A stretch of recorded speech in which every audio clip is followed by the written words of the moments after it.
Je suis avec M.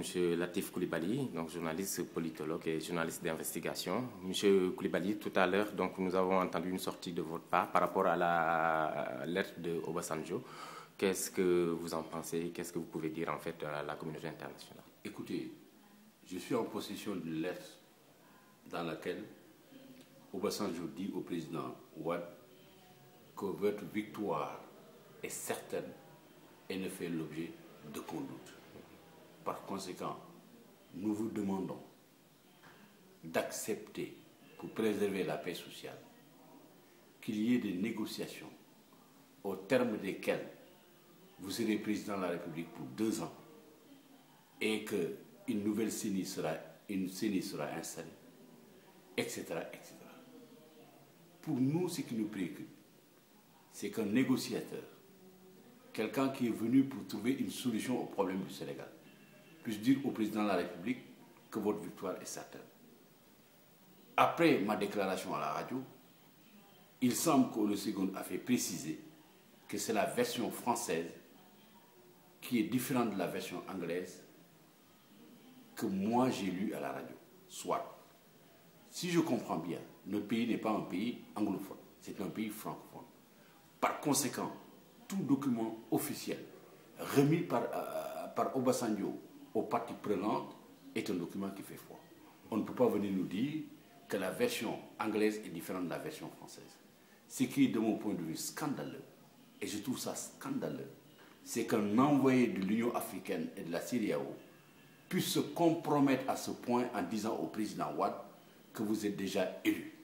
Vous n'avez pas encore fait les élections.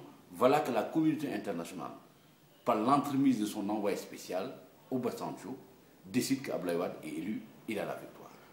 Si effectivement Obasanjo avait le souci de faire son travail comme les Sénégalais s'y attendent, il aurait dû avoir la bonne version en anglais et en français avant de la lâcher, avant de donner cette version-là aux différentes parties prenantes.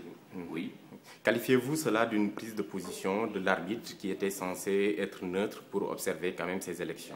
Je doute que Obasanjo lui-même ait la qualité de négocier et d'amener le Sénégal et à amener Abdoulaye Wade surtout à prendre conscience de ses responsabilités et à accepter le principe qu'il ne doit pas être candidat et qu'il doit se retirer. Pourquoi? Parce que Obasanjo, dans sa lettre lui-même, dit qu'il a consulté Idriss Déby.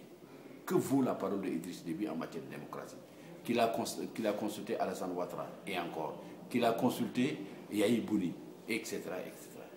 Obasanjo lui-même a organisé avant son départ une élection calamiteuse, désastreuse, où il a installé de force ou de gré le président Yaradua. Ça, on s'en rappelle quand même, il ne faut pas l'oublier.